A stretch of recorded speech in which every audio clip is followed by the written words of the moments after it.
बिस्मिल्लाहिर्रहमानिर्रहीम। अस्सलाम वालेकुम। प्रोग्राम एक्सपर्ट्स में मैं आपको खुशामदीद कहूँगी। नाज़रीन, मुल्क की सियासी हालात में अभी तक जनरल इलेक्शन का ऐलान तो नहीं हुआ, मगर नए इंतखाबात के लिए सफ़ बंदी और धड़ेबंदी का आगाज़ हो गया है।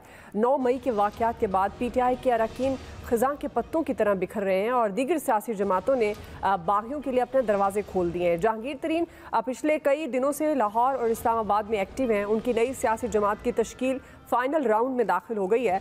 इत्तलात के मुताबिक 100 से ज़ायद सियासी शख्सियात हैं जिन्होंने जहांगीर तरीन के साथ चलने का फैसला किया है। काफ लीग भी सरगर्म हो चुकी है, जबकि साबिक सदर आसिफ अली जरदारी भी पिछले 2 दिन से लाहौर में मौजूद हैं और आइंदा इलेक्शन में वो बिलावल भुट्टो जरदारी को वजारत उज़्मा के मसन तक पहुँचाने की कोशिशों में मसरूफ़ हैं। पीपल्स पार्टी को जनूबी पंजाब में फ़ाल किया जा रहा है। मखदूम अहमद महमूद ये दावा कर रहे हैं कि सियासी स्पेस खुलकर सामने आ गई है और कौमी असम्बली में जनूबी पंजाब की जो 60 नशिस्तें हैं, जनूबी पंजाब का वोटर पीपल्स पार्टी को वोट देना चाहता है और इंतखाबात में पीपल्स पार्टी दोबारा कम बैक करेगी। मगर दूसरी तरफ PMLN सियासी और मुआशी गर्दाब में फंसी है और वो अभी तक इंतखाबी महाज से मुकम्मल तौर पर लाताल्लुक दिखाई दे रही है और कोशिश ये कर रही है कि इलेक्शन से पहले अवाम को रिलीफ दे ताकि जो वोट बैंक है उसको दोबारा बहाल कर सके। मगर PMLN की इंतखाबी सियासत की फैसला कुन हैसियत और अहमियत का इन्हिसार नवाज शरीफ की वतन वापसी पर ही होगा। इसी मुनासबत से आज जो हमारा पहला और बड़ा सवाल है वो हम यही रखेंगे कि इलेक्शन से पहले मुल्क में सियासी धड़ेबंदी का आगाज़, पीपल्स पार्टी, जहांगीर तरीन और काफ लीग सरगर्म है। PMLN और PTI की हिकमत अमली क्या होगी। पैनल का तारुफ करवा देती हूँ। मेरे साथ आज प्रोग्राम में मौजूद हैं इम्तियाज़ गुल साहब, डॉक्टर जमील अहमद खान साहब, नवीद हुसैन साहब और रमीज़ खान साहब। मैं आप सबको खुशामदीद कहूँगी। इम्तियाज़ गुल साहब, मैं आपसे आगाज़ करूँगी। चूँकि जब भी इंतखाबात की हम बात करते हैं तो पंजाब खासा मरकज़ निगाह होता है। अभी तो बज़ाहिर जनरल इलेक्शन का ऐलान नहीं हुआ, मगर इंतखाबात के लिए जो सफ़ बंदी और धड़ेबंदी है उसका आगाज़ हो गया है। अभी जो हम देख रहे हैं इम्तियाज़ गुल साहब, पीपल्स पार्टी, काफ लीग और जहांगीर तरीन काफ़ी एक्टिव हैं। PTI के हालात आपके सामने हैं, टूट फूट का शिकार है, लेकिन नून लीग भी उस तरह से इंतखाबी तैयारियों उनकी भी नज़र नहीं आ रही, क्योंकि ज़ाहिर है वो मुआशी बहरान में फंसी है। अब आपके ख्याल में इलेक्शन के लिए नून लीग और PTI की हिकमत अमली क्या हो सकती है इम्तियाज़ गुल साहब, और पंजाब इस वक्त खास तौर पर इंतखाबी सरगर्मियों का मरकज क्यों बना है?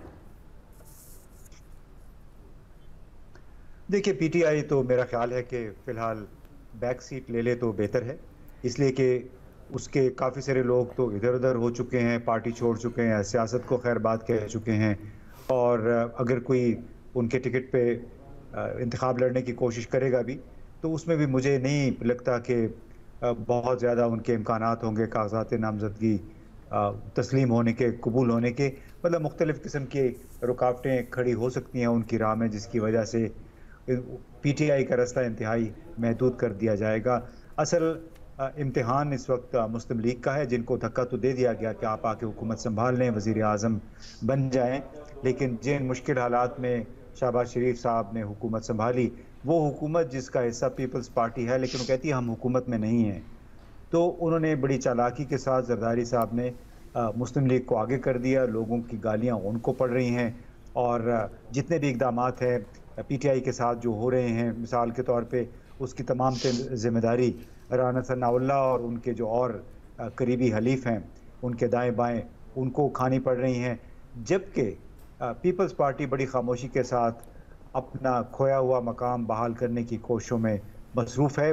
जनूबी पंजाब में भी जो हम देख रहे हैं, एक बार फिर दुकान सजी हुई है पीपल्स पार्टी की वहाँ पे एक तरफ, और दूसरी तरफ जहांगीर तरीन साहब ने दुकान सजाई है।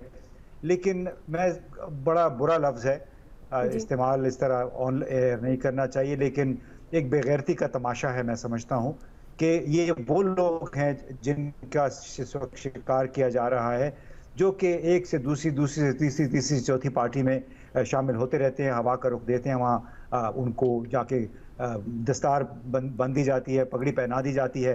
तो इन लोगों को कोई शर्म हया मैं समझता हूँ नहीं है कि इनके जो बच्चे बाहर पढ़ते होंगे, मैं सोचता हूँ ये उनको क्या समझाते होंगे, उनके बच्चे जो उनके बच्चों के दोस्त जो होंगे उनको ये क्या कहते होंगे कि क्या हमारा कोई सियासी नज़रिया है, हमारी कोई आइन के साथ कोई थोड़ी बहुत वाबस्तगी, आइन का एहतराम है कि नहीं। तो इस वक्त मुकाबला बुनियादी तौर पे पीपल्स पार्टी और जहांगीर तरीन साहब के दरमियान है। अब देखना ये होगा कि ये कितने बंदे तोड़ पाते हैं और सबसे बढ़ के ये कि कितने लोग फिर इन लोगों को, इनके उम्मीदवारों को वोट देंगे। क्योंकि वोट बहरहाल किसी और का है। इस वक्त ज़्यादातर वोट जो है, चाहे वो हमदर्दी कह लें, चाहे वो बुग़्ज़ मुआविया में कह लें, इस वक्त वोट किसी और का है और उस वोट को शायद वोटिंग वाले दिन आने की शायद इजाज़त भी ना हो।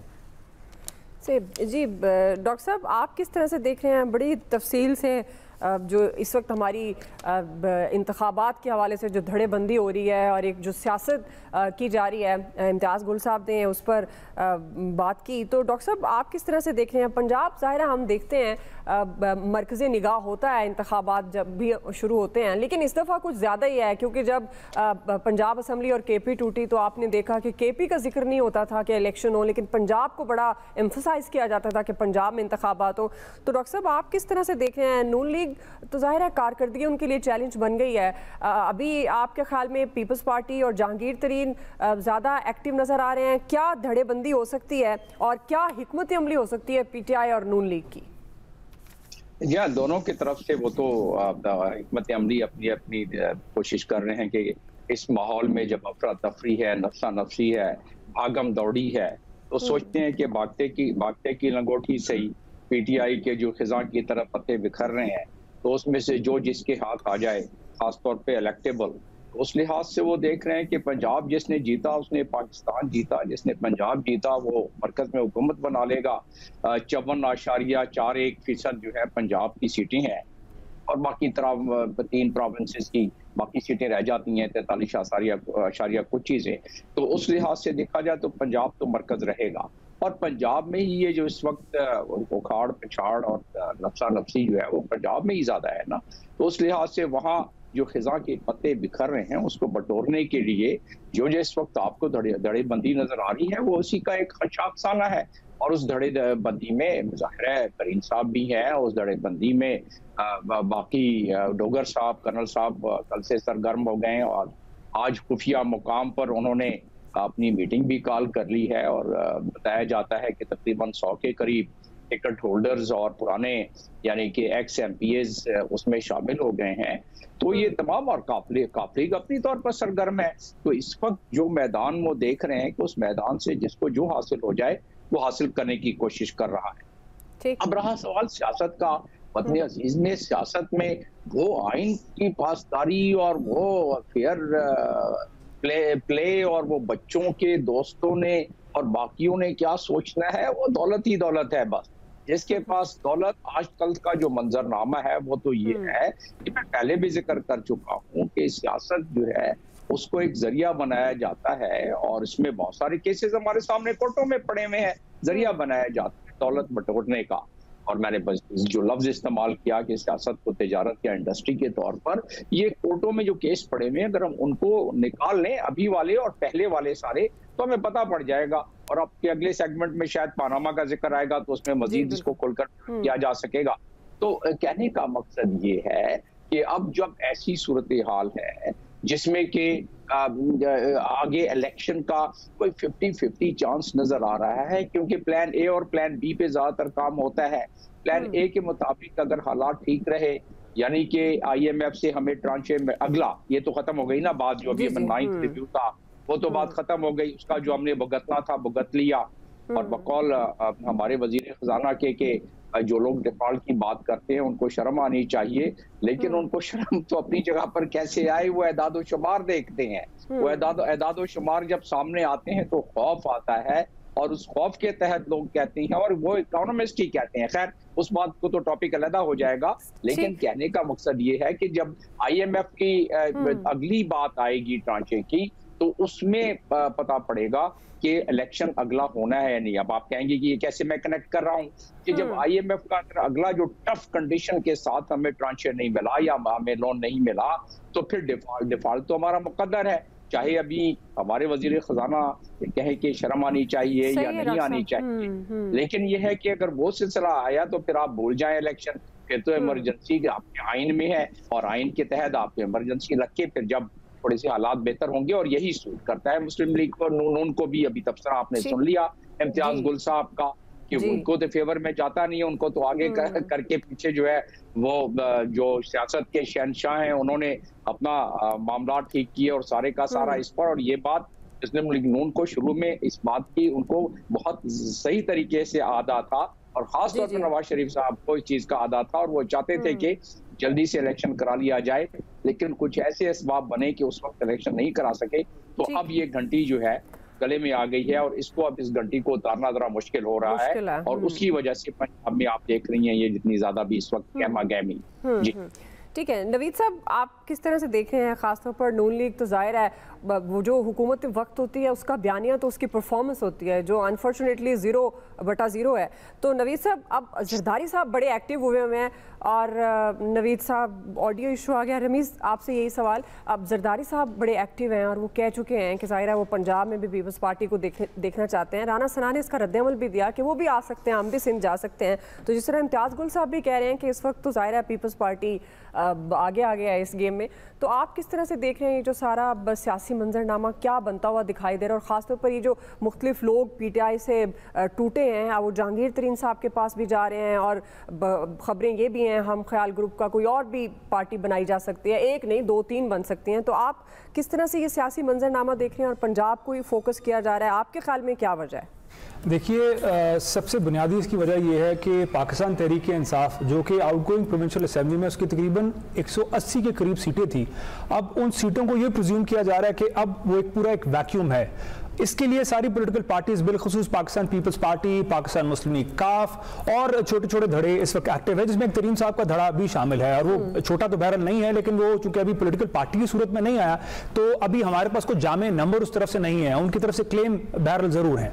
जहां तक बात पाकिस्तान पीपल्स पार्टी की अपनी स्ट्रैटेजी की है तो मेरा ख्याल इस वक्त पाकिस्तान पीपल्स पार्टी चाहेगी कि बहुत ज्यादा नहीं तो एटलीस्ट 50 से 60 प्रोविंशियल असेंबली की सीट्स तक वो कुछ अपनी रसाई हासिल करे। पाकिस्तान पीपल्स पार्टी के पास सिर्फ 7 सीटें थी आउटगोइंग पंजाब असेंबली में, तो उनके लिए इस नंबर गेम को बढ़ाना इसलिए भी बहुत जरूरी है क्योंकि अगर आप पंजाब के अंदर प्रोविंशियल असेंबली की सीट्स बढ़ाते हैं तो नेचुरली इप्सो फैक्टो उसका आपका इफेक्ट नेशनल असेंबली में मिलेगा। ये 15 से 20 सीटें आपको नेशनल असेंबली की भी पंजाब से ज्यादा मिलेंगी, तो एक बाय डिफॉल्ट पंजाब का इंसेंटिव तो है। जहां तक बात काफ लीग की है तो मेरे ख्याल काफ लीग भी इस कोशिश में जरूर है, लेकिन वो इस कोशिश के अंदर खातिर खा कामयाब नजर नहीं आ रही है। अगर तो back to back press conferences से हम ये अंदाजा कर रहे हैं कौन सी पॉलिटिकल पार्टी इस वक्त ज्यादा ताकतवर है, तो मेरे ख्याल ये ऑप्टिक्स हैं जो ये पॉलिटिकल पार्टीज देना चाहती हैं, जिसकी मैं एक मिसाल आपको देता हूं कि अभी चंद रोज पहले 25 के करीब अरकान जो है मुख्तलिफ लीडर्स जो कभी पहले कोई MPs रह चुके हैं या कुछ नोटेबल्स हैं जिनको सदर्न पंजाब में पाकिस्तान पीपल्स पार्टी ने अपने फोर्स में वेलकम किया। अब सेंट्रल पंजाब जो है वो भी इस प्रेशर में है, वो ना सिर्फ ये जो फॉर्मर MPs है उनसे राब्ता कर रहे हैं बल्कि वो इलेक्शन की लिस्टें निकाल के बैठ गए हैं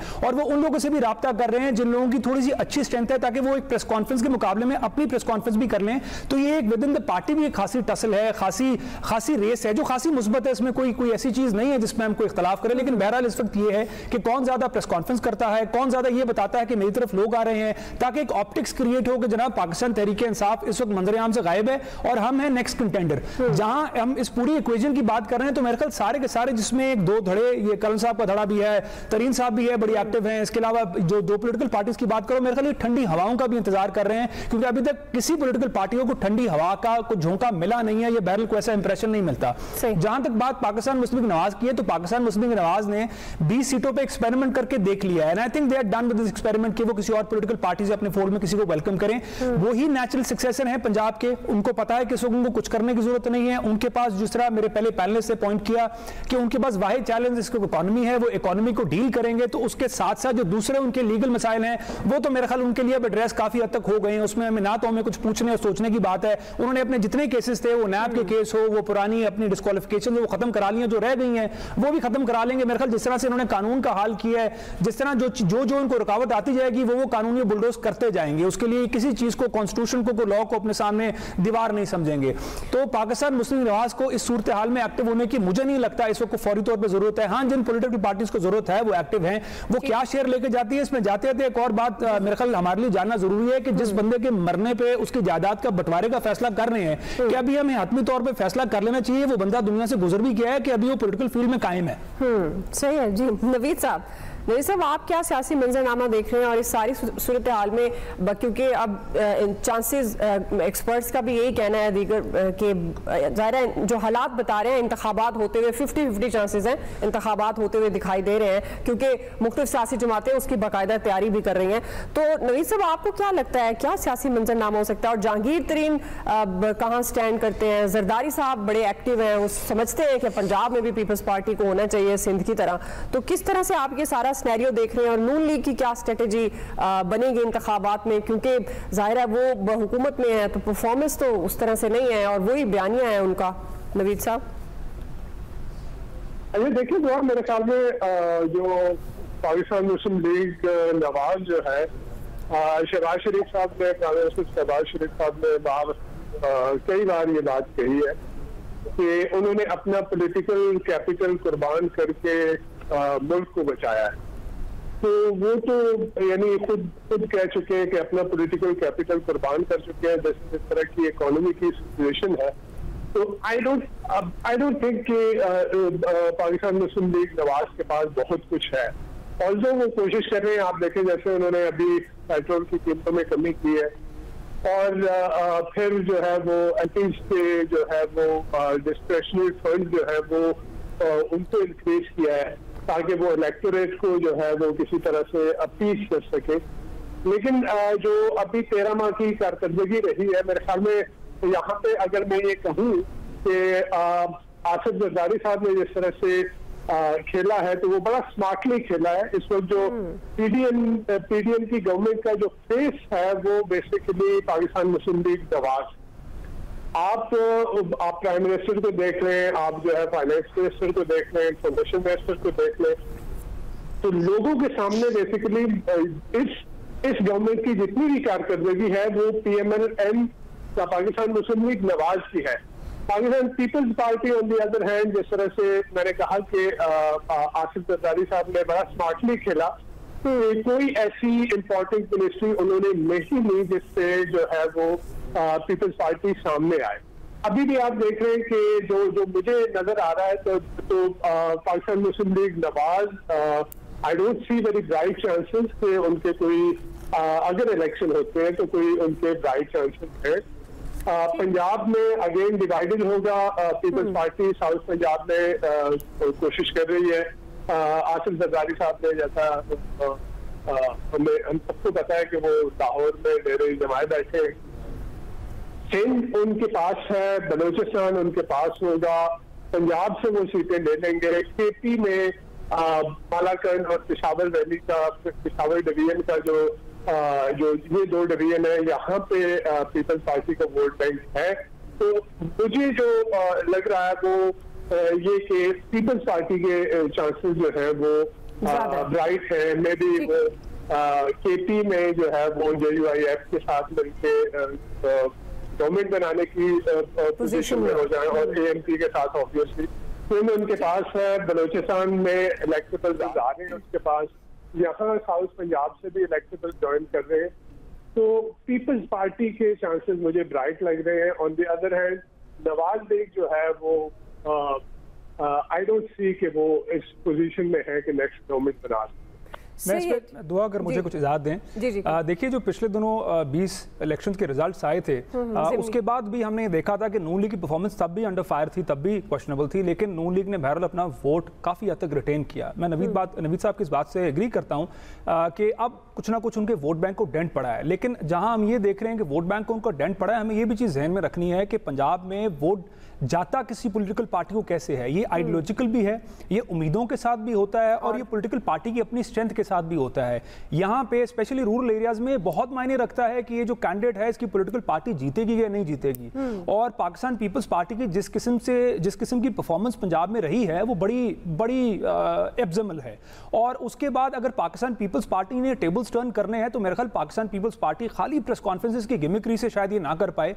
और इलेक्टेबल्स का भी हमने जो हाल पिछले इलेक्शंस में, बाई इलेक्शंस में देखा, तो मेरा ख्याल है कि इस वक्त पाकिस्तान पीपल्स पार्टी के लिए भी मामलात इतने आसान नहीं है। और जो मैंने पहले कहा था कि जिस हवाले से हम ये सारा लेकर चल रहे हैं, ये मैदान सजा हुआ है कि एक कंटेंडर इस पूरे मैदान से बाहर है, हमें ये भी देखना है कि क्या उस कंटेंडर के पास कोई कमबैक करने का चांस है या नहीं। सही है, फिलहाल तो उस तरह से नहीं है। बहरहाल जाहिर है ये, और सियासत में तो आप प्रिडिक्ट नहीं कर सकते कि कल क्या होने जा रहा है। अब मुख्तलिफ जिस तरह धड़ेबंदी का भी आगाज़ हो गया है और ये इलेक्शन से पहले की जो तोड़ फोड़ है और जोड़ तोड़ होती है, और पाकिस्तान पीपल्स पार्टी PTI की जो इस वक्त सिचुएशन है, पीपल्स पार्टी का ब्राइट फ्यूचर है, नून लीग ज़ाहिर परफॉर्मेंस नहीं दिखा सके, और अगर आने वाले दिनों में कुछ बेहतर परफॉर्मेंस होती है तो कुछ ज़ाहिर है उनका वोट बैंक पंजाब की हद तक तो है नून लीग का। बहरहाल क्या हो सकता है हिकमत अमली नून लीग की, कौन सी सियासी जमात का फ्यूचर ब्राइट हो सकता है, कौन सी सियासी जमात कामयाब हो सकती है या नहीं हो सकती, एक्सपर्ट्स का जो तबसरा तज्जिया आप सुन चुके हैं। अभी हम एक ब्रेक ले लेते हैं, ब्रेक से वापस आएंगे, हम दूसरा सवाल रखेंगे। सबसे पहले पाकिस्तान होना चाहिए, ओवरसीज़ पाकिस्तान, सियासी मफाद की बजाय मुल्की मफाद को तरजीह देना होगा। ओवरसीज़ पाकिस्तानियों को गैर सियासी मुहिब्बे वतन कैसे बनाया जाए, ये हमारा सवाल होगा। राय लेंगे ब्रेक के बाद। वेलकम बैक नाज़रीन। बिलाशुबा ओवरसीज़ पाकिस्तानी मुल्क का एक कीमती असासा हैं और वतन अजीज़ के बारे में सबसे ज़्यादा हसास हैं। मुश्किल वक्त में जब भी मुल्क ने मदद के लिए उन्हें पुकारा तो उन्होंने फ़ौरन लब्बैक कहा और माली एहसार के लिए सबसे पहले आगे बढ़े, जिसकी मिसाल 1998 के धमाकों के बाद की सूरत हाल हम सब के सामने है। मगर पिछले चंद वर्षों से बदकिस्मती से हमारे हुक्मरानों ने सियासी मकासद के लिए न सिर्फ ओवरसीज़ पाकिस्तानियों को तकसीम किया बल्कि उन्हें कौमी मफाद की बजाय सियासी मफाद के लिए इस्तेमाल किया। यही वजह है कि मौजूदा सूरत हाल में बैरून मुल्क मुकीम पाकिस्तानी नफाक और इंतशार का शिकार हैं, ग्रोहों में बढ़ चुके हैं, एक दूसरे का गिरबान पकड़ रहे हैं, चौकों और चौराहों में नारेबाजी होती है, हम वतनों को सरेआम गालियां देते हैं, मुल्क का इमेज ख़राब किया जा रहा है। ज़रा सोचिए और अपने दिल पर हाथ रख कर बताइए, क्या ऐसे इक़दाम से बैरून मुल्क में पाकिस्तान की इज़्ज़त में इजाफा होगा? क्या आप समझते हैं कि इससे पाकिस्तानियों की जग हसाई नहीं होगी? क्या देखने वाले आपका और आपके मुल्क का मजाक नहीं उड़ाएंगे? तल्ख हकीकत यही है कि लोग अगयार आप पर हंसेंगे और आपका मजाक उड़ाएंगे। तुर्कों और भारतीयों से सीखिए, वहाँ भी सियासत गर्म और सियासी पार्टियाँ एक दूसरे पर बरसरे पेकार हैं, मगर दुनिया में सिर्फ तुर्क और भारतीय हैं कि उन्हें अपने मुल्क का मफाद सबसे मुकद्दम है, बढ़कर है। खुदारा सबसे पहले पाकिस्तान का नारा लगाइए, सियासत की बजाय कौमी मफाद को तरजीह दें, पार्टियों के झंडे उठाने की बजाय कौमी परचम पाकिस्तान के परचम को बुलंद करें, पाकिस्तान की तरक्की और खुशहाली में अपना अहम और जो कलीदी रोल है उसको अदा करें, जैसे कि हम माजी में देखते हैं इस तरह का रोल और हम दोबारा चाहते हैं कि उसी तरह का रोल अदा होना चाहिए। इसी से मुतल्लिक आज हम अपने एक्सपर्ट से भी सवाल करेंगे कि सियासतदानों के इखलाकी बिगाड़ से पाकिस्तान का कीमती सरमाया है ओवरसीज़ पाकिस्तानी जो सियासी तकसीम का शिकार हो गए हैं, किस तरह से ओवरसीज़ पाकिस्तानियों को गैर सियासी और मुहिब्बे वतन बनाया जाए।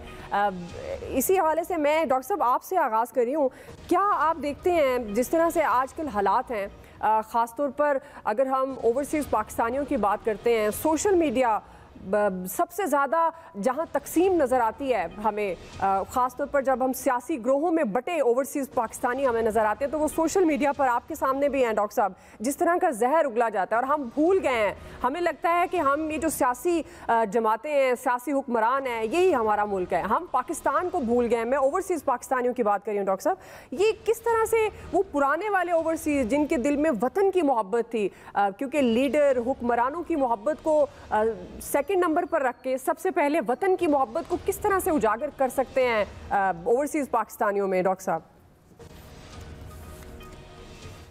ये हकीकत है कि तकसीम दर तकसीम जो है देखने में आ रहा है हमारे वतन अजीज के उन मुहिब्बान वतन पाकिस्तानियों जो कि वतन से दूर, देश से दूर रह के देश से इतनी मोहब्बत करते हैं, उनमें तकसीम का ये अंसर शामिल कर दिया गया है, जो कि एक बड़ी दिलखराश बात है। लेकिन हम आज ये बात कर लेते हैं कि ऐसा नहीं होना चाहिए, लेकिन अगर ऐसा हुआ तो उसको चले भूल भी जाएं, लेकिन उसके कम से कम मुहर्रिकात को डिस्कस कर लेना चाहिए।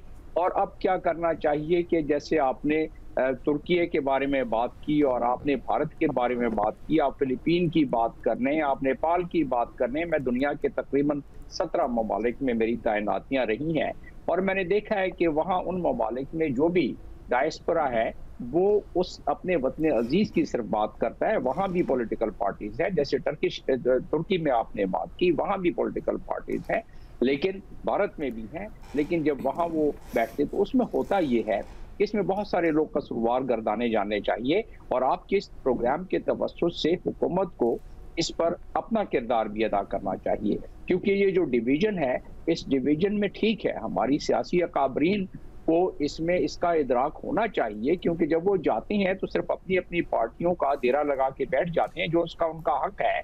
लेकिन वो दूसरी पार्टी उसको भी बुलाएं कि जी मैं इधर आया हूँ, मैं फलानी पार्टी पीपल्स पार्टी का हूँ या नून लीग का हूँ, लेकिन मैं वतन अजीज से देश से दूर प्रदेश में आप लोगों के पास आया हूँ, यहाँ मैं सबका हूँ और आप सारे आए मेरे साथ बैठें, अपनी अपनी बातें करें। लेकिन हम वो मोहब्बत बिखेरते नहीं है जब हम बाहर जाते हैं, और वहाँ हमारे लीडरान और अकाबरीन भी यही काम करते हैं कि टुकड़ियां में बांटे। तो और फिर हुकूमत जो हमारी सफारत खाने हैं, जिस तरह के इंडिया की आपने बात की, तुर्की की बात की, वहाँ के सफारत खाने इस चीज का तफरीक नहीं करते हैं कि कौन किस ग्रुप और किस पार्टी और किस सियासी धड़े से है। वो जब बुलाते हैं तो सारों को साथ बुलाते हैं और एक ऐसी फिजा क्रिएट करते हैं कि जिस फिजा में वो कहते हैं कि आप मुमलकत पाकिस्तान के इस सफारत खाने में आए हैं जो सबका है, आप सबका मुमलकत के पाकिस्तान पर हक है और यहाँ आप सिर्फ पाकिस्तानी है। तो वो इस किस्म की एक मुसलसल चीजें चली आ रही होती हैं। तो मैंने दो चीजें गिनवा दी, कई चीजें मैं आपको इस वक्त गिनवा सकता हूँ जो कि की जा सकती थी, नहीं की जा सकी, अब करनी चाहिए। तो लिहाजा वो कहते हैं ना कि ये जो आवारगी शबनम है, इसमें कुछ जुर्म आफ्ताब भी है। इस वक्त जो ओवरसीज पाकिस्तानी जो हमसे मुतनफ़र हो गए हैं, उसमें जाहिर है हमारे साबका हमारे एक बहुत बड़ी पार्टी के चेयरमैन जो है उनकी तरफ से भी इनकरेजमेंट मिली, बल्कि वो तो वतन अजीज में भी जो एक सिलसिला शुरू हो गया फाउल लैंग्वेज का, गालम गलोच का सियासत में, उसका असर वहां तक पहुंच गया। ये एक बड़ी जुल्म वाली बात है।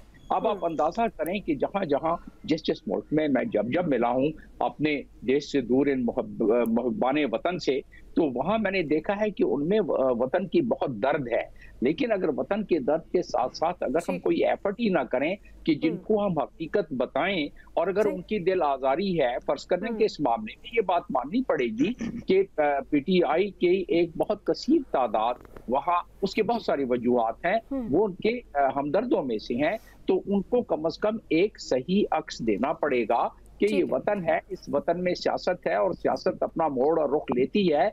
आप लोग वतन के, क्योंकि जिस तरह आपने बात तुर्किया की और इंडिया की, वहाँ जिस किस्म की मोटिवेशन आप अंदाजा करें कि वहाँ सॉफ्ट डिप्लोमेसी और पब्लिक डिप्लोमेसी में जो डायस्पोरा का और जो वहाँ ओवरसीज का उन ममालिक का किरदार है, जिसमें इंडिया की जो न्यूक्लियर डील हुई थी उसमें उनके ओवरसीज इंडियंस की बहुत बड़ी लॉबिंग थी।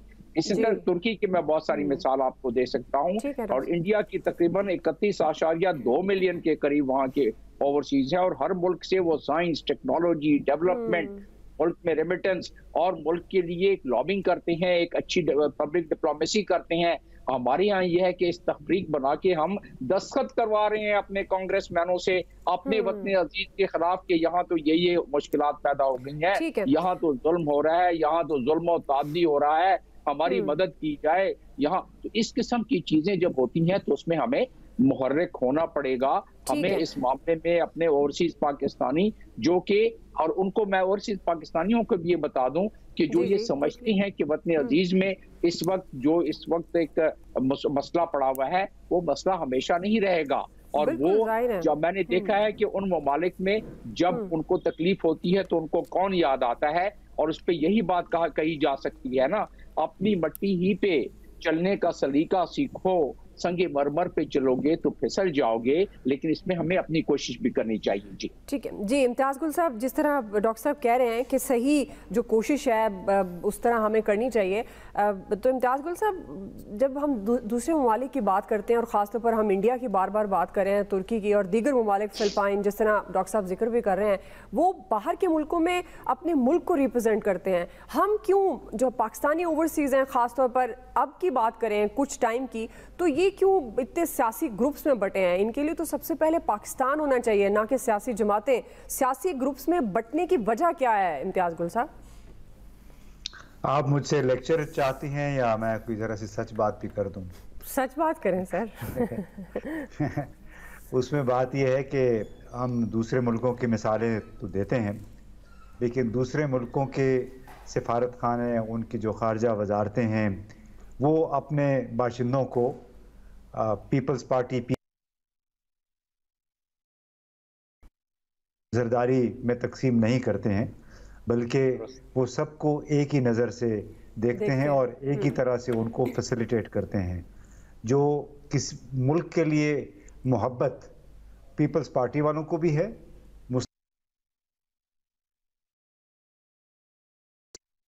कि उनकी तादाद ज़्यादा हो गई है और उनको बिल्कुल ये तफरीक पैदा करेगी कि जो भी इस शख्स का चाहने वाला है वो शरपसंद है, वो फितना अंगेज़ है। हालांकि कोई 90 लाख के करीब हमारे पाकिस्तानी मुख्तलिफ मुल्कों में आबाद हैं और उसमें 70-80%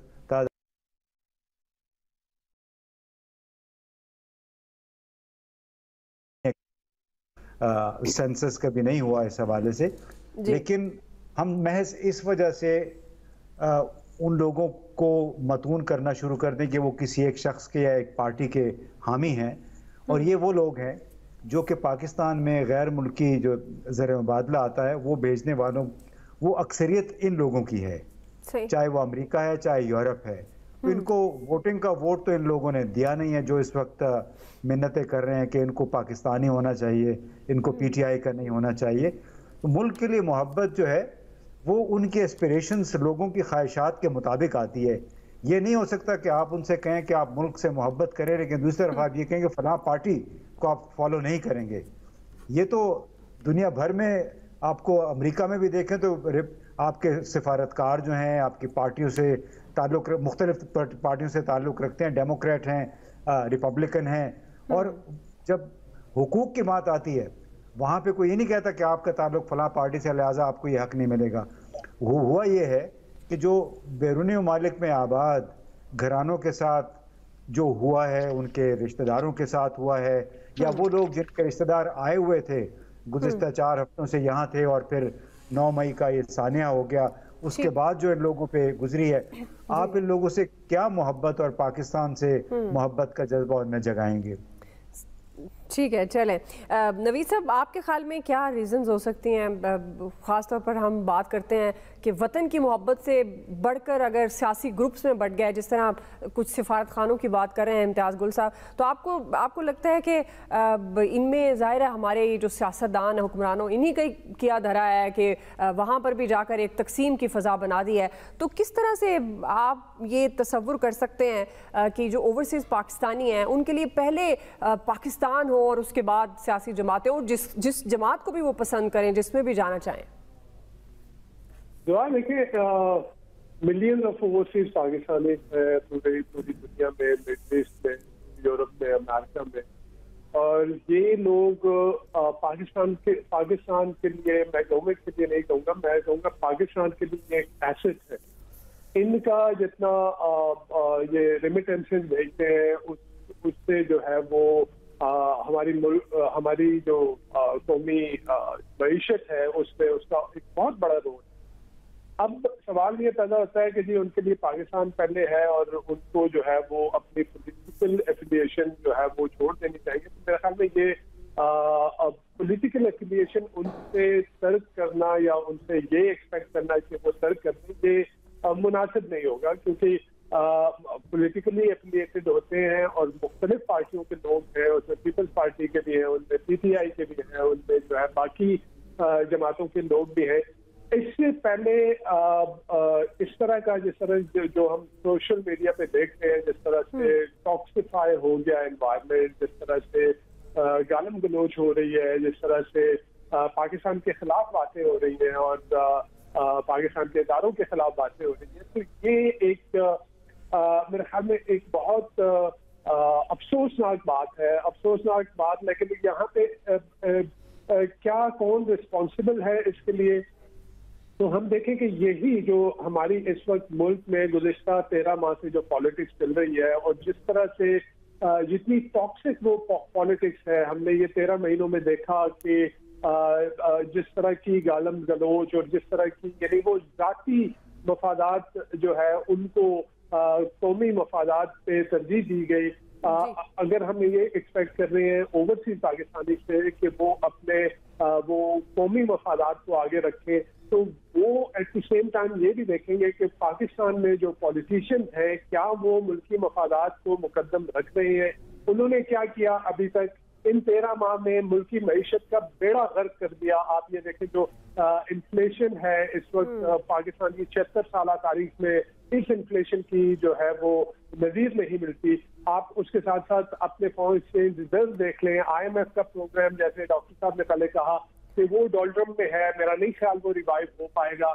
और अभी इस गवर्नमेंट ने ये कहा है कि नेक्स्ट गवर्नमेंट के ऊपर छोड़ेंगे कि वो नया प्रोग्राम नेगोशिएट करे IMF के साथ। तो ये ओवरऑल जितनी अच्छा इसमें ये इन्हीं 13-14 पार्टियों की जो PDM की गवर्नमेंट है यही कसूरवार है। इन्होंने ही मुल्क को इस नहज पे पहुंचाया, इन्होंने ही मईशत को इस नहज पे पहुंचाया। तो अगर ये एक्सपेक्ट कर रहे हैं बाहर से ओवरसीज पाकिस्तानी से कि वो जो है वो कौमी मफादात को मुकद्दम रखे, तो यहाँ पे इनको पहले लीडिंग फ्रॉम द फ्रंट एक स्टेट्समैन जो होता है, एक पॉलिटिशियन जो होता है, एक लीडर जो होता है, वो कौम बनाता है, वो बाहर पार्टियों में तकसीम नहीं करता, वो जो है वो कौम के नाम पे यकजा करता है, इकट्ठा करता है लोगों को। तो मेरे ख्याल में यहाँ हमारी जो पॉलिटिकल लीडरशिप है इसका जो है जिम्मेदार, इस सारी चीज का जिम्मेदार जो है वो है जिन्होंने अपने महदूद मफादात के लिए, सियासी मफादात के लिए कौमी मफादात को कुर्बान किया और पाकिस्तानियों को, ओवरसीज पाकिस्तानियों को तकसीम किया। सही जी। रमीज साहब आप किस तरह से देखते हैं? नवीद साहब कह रहे हैं कि जिम्मेदार ये पॉलिटिकल लीडरशिप है जिन्होंने अपने ज़ाती मफादात के लिए तकसीम किया। अब जाहिर है बात तो बहुत ऊपर तक चली गई है, सियासी जमातों तक तो बात नहीं रही है, जब रियासत तक, पाकिस्तान तक, जिस तरह ह्यूमन राइट्स के नाम पर पाकिस्तान के इमेज को बाहर ख़राब किया जाता है। अनफॉर्चुनेटली कुछ लोग करते हैं जिसमें फिर सब लोग आ जाते हैं। तो आपके ख्याल में ये किसकी जिम्मेदारी है और किस तरह से, आपने दीगर एक्सपर्ट्स की भी बात सुनी, मुख्तलिफ पहलू हैं जिसकी वजह से ये हमारे ओवरसीज पाकिस्तानी बटे हुए नजर आते हैं, तो आप क्या समझते हैं किस तरह से ये जो एक मुहिब्बे वतन वाला अंसर है वो अब ग्रुप्स में तकसीम हो गया है, सियासी ग्रुप्स में, तो इसमें क्या, इसके बिहाइंड क्या चीज़ हो सकती है और इनको किस तरह से वापस मुहिब्बे वतन, जैसे ज़बरदस्ती तो नहीं ला सकते, लेकिन क्या वो अवामिल हो सकते हैं जो वापस इनको ला सकते हैं? देखिए, पहले तो इस सवाल का मैं बिल्कुल प्रिसाइसली इसका जवाब दूंगा और फिर पहले जो पैनल से बात की है उस पर कुछ कमेंट करना चाहूँगा। सबसे पहले जो हम पाकिस्तान से बाहर होते हैं या कन्वर्सली कोई बंदा किसी और मुल्क को रिप्रेजेंट करते पाकिस्तान आएगा तो हमारे लिए वही उस मुल्क का एम्बेसडर है। वो जिस तरह बिहेव करेगा, वो किस तरह से अपना कंडक्ट रखेगा, हम उसी तरह से उस मुल्क को देखेंगे, उसी के आईने में उस मुल्क को हम परखेंगे। इसी तरह से जब हम बाहर जाते हैं, किसी और मुल्क के अंदर बैठे होते हैं तो हम पाकिस्तान को रिप्रेजेंट कर रहे होते हैं, तो इसलिए हम वहाँ क्या करते हैं, वो पाकिस्तानियत, वो पाकिस्तानियों को रिप्रेजेंट करता है ऑन होल। तो हमें एक जिम्मेदारी का मुजाहरा तो बहरहाल करना चाहिए। लेकिन जहाँ तक बात इसकी है क्या बैरून मुल्क बैठे दूसरे ममालिक के लोग जब अपने मुल्कों पे इशूज़ आते हैं तो क्या वहाँ की ममालिक को इंगेज नहीं करते? इसकी एक बड़ी रिसेंट मिसाल जस्टिन ट्रूडो की एक ट्वीट थी जो उन्होंने जब फार्मर्स का प्रोटेस्ट इंडिया में चल रहा था तो की थी, जिसपे इंडिया ने खासा वावेला मचाया था, जिस तरह आजकल हम इशूज़ को लेकर वावेला मचा रहे हैं। और वो इसलिए मचाया था क्योंकि इंडियंस की तादाद कनाडा में बहुत ज़्यादा है और उन्होंने गवर्नमेंट को रिक्वेस्ट की एंड देन गवर्नमेंट केम इन और एक ट्वीट की कि जनाब ये जो आपका फार्मर्स का प्रोटेस्ट है इस पर हुकूमत को कुछ संजीदगी से इसके इशूज़ रिजॉल्व करने चाहिए। लेकिन जहाँ मैं इंडिया की बात कर रहा हूँ वहाँ एक और चीज़ बहुत काबिल जिक्र है, वो ये है कि अगर आप किसी इंडियन से बात कर रहे हैं इर्रिस्पेक्टिव कि वो गांधी की पार्टी को पसंद करते हैं या मोदी साहब की पार्टी को पसंद करते हैं, वो they are proud of India कि इंडिया कहाँ पहुँच गया है, उसकी इकोनॉमिक सक्सेस क्या है, उनकी एजुकेशनल सक्सेस क्या है। तो कन्वर्सली अगर मैं अपने आप से पूछूं या अपने पाकिस्तानियों से पूछूं are they proud of Pakistan, के पाकिस्तान की तरक्की, मतलब as a country I am sure they must be proud कि हम कौन हैं, लेकिन हमारी जो ग्लोबल स्टैंडिंग है, हम दुनिया के मेरे ख्याल नीचे में 13 या 15 ममालिक में आते हैं जिसमें सबसे ज्यादा इन्फ्लेशन है। हमारे सारे इंडिकेटर्स जो हैं, हमारी एजुकेशन और हेल्थ दैट अंडर परफॉर्म्स सब सहारन अफ्रीका, इतना बुरा हाल है। तो ऐसे जब आप अपने मुल्क को कहीं और प्रेजेंट करते हैं तो जहां हमें उनसे कुछ गिला होगा, उन्हें भी हमसे बहुत ज्यादा गिला होगा कि पाकिस्तानियों ने हमारे लिए क्या किया, पाकिस्तानी हमारे लिए कितना अच्छा काम कर रहे हैं, या यहाँ के हुक्मरान हमारे लिए क्या कर रहे हैं। अगर तो ये तफरीक हमने ख़त्म करनी है तो सबसे पहले तो हमें बुनियादी असूल को एक्सेप्ट करना चाहिए कि जब 5 साल के लिए एक हुकूमत आ जाएगी, लेट दैट गवर्नमेंट परफॉर्म। वो 13 से 18 की हो, वो 18 से 23 की हुकूमत थी, उस हुकूमत को परफॉर्म करने देते, ताकि ये जो रोज की पॉलिटिक्स है, हुकूमत पे बात नहीं करती, हुकूमत ऑपोजिशन पे ताने कसती है, एक वो खत्म हो जाए। दूसरी बात इसमें बहुत इंपॉर्टेंट ये है कि हुकूमतों को भी चाहिए कि वो भी कौमी मफाद को मुकद्दम रखें। जब वो कौमी मफाद को मुकद्दम रखेंगे और अपने पॉलिटिकल मफाद को पसे पुश डालेंगे तो शायद पाकिस्तान में रहने वाले लोग और पाकिस्तान से बाहर लोग पाकिस्तान से बहुत ज्यादा प्यार अपना in terms of support for every political leader show करेंगे। ठीक है, बिल्कुल आपकी बात दुरुस्त है। इस तफरीक को खत्म करना तय हुकूमत की जिम्मेदारी है। बहरहाल जी, ओवरसीज पाकिस्तानी हमारे लिए इंतहाई काबिल एहतराम है। हम उनके लिए यही दुआ करते हैं कि ओवरसीज पाकिस्तानी फले फूलें और वतन अजीज़ के लिए मजीद बेहतर और मौसर किरदार अदा करें, ताकि दुनिया में एक महज़ब कौम होने का जो पैगाम है वो दिया जा सके। अभी एक ब्रेक लेते हैं नाज़रीन, ब्रेक से हम वापस आएंगे। हम तीसरा सवाल रखेंगे। 6 साल बाद पनामा केस 9 जून को सुप्रीम कोर्ट में समाअत के लिए मुकर्रर हुआ है। सवाल ये है, क्या पनामा केस से कुछ निकलेगा? राय लेंगे ब्रेक के बाद।